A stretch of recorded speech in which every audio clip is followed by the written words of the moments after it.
That's my purse, Eva said. How did it get here? Eva picked up her bag and began rifling through it. Meanwhile, something else had caught Laura's eye.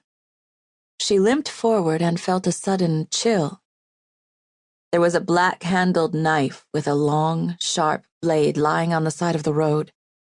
She gingerly picked it up.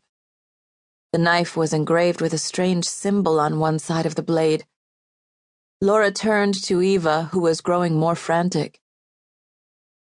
My phone isn't here, Eva said. But at least they didn't take any money. It's strange, though.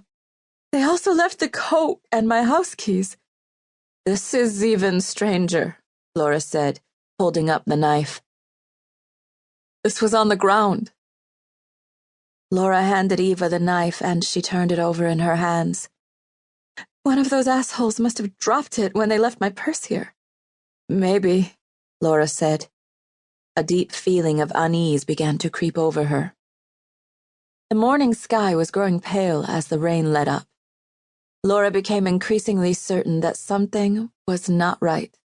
It was a hunch that she couldn't explain, but she knew they weren't alone. She looked toward the tree line and thought she saw something moving, something stalking them, watching them. Laura turned to Eva. She had little doubt that something was out there lurking, waiting. Her thoughts were interrupted as she looked at Eva in the soft morning light. She was shaking violently under the light rain as if she were having convulsions. Her shoulders trembled in an irregular rhythm. Eva? Are you all right? Laura whispered. As Eva turned to meet her gaze, Laura let out a scream. The young blonde's usual gorgeous features had become completely twisted. Her eyes fluttered madly and her teeth chattered uncontrollably. Eva, you're scaring me. Quit it. Eva took 2 shaky steps toward Laura, still gripping the knife. The blade glinted with a ghostly light. Laura! Eva's voice resonated with desperation and fear. It was her voice, yet it didn't sound like her. Run! Laura! Eva took a few more wobbly steps before stumbling and nearly losing her balance. Her eyes were vacant. Laura's fear reached a new primal dimension. She turned around and tried to run, but her knee gave out and a searing pain shot through her leg. Laura screamed and fell to the gravel on the side of the road, scraping her hands.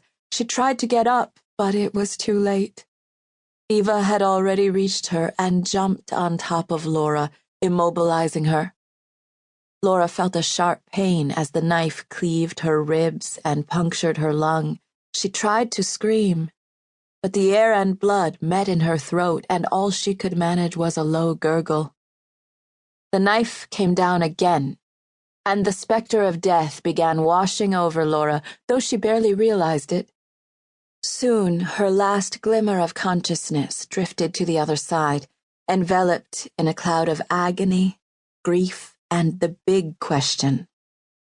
Why? Eva plunged the knife into Laura another 12 times before abruptly stopping. Blood was everywhere. On her hands, her dress, even on the tips of her hair. Tears rolled down her cheeks, a mixture of dread and horror in her eyes. Eva labored to her feet and stood over her dead friend's body. With deliberate care, she began to make long, deep cuts into her own arms and legs, producing a complex red arabesque that crisscrossed her skin and caused great pain.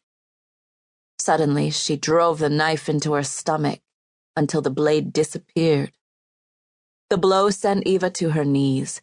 Her head hit the asphalt and her vision blurred.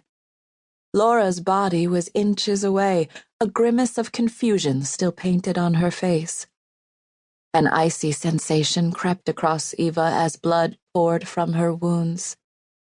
And as the life slowly drained from her body, she watched as they peered out from the forest.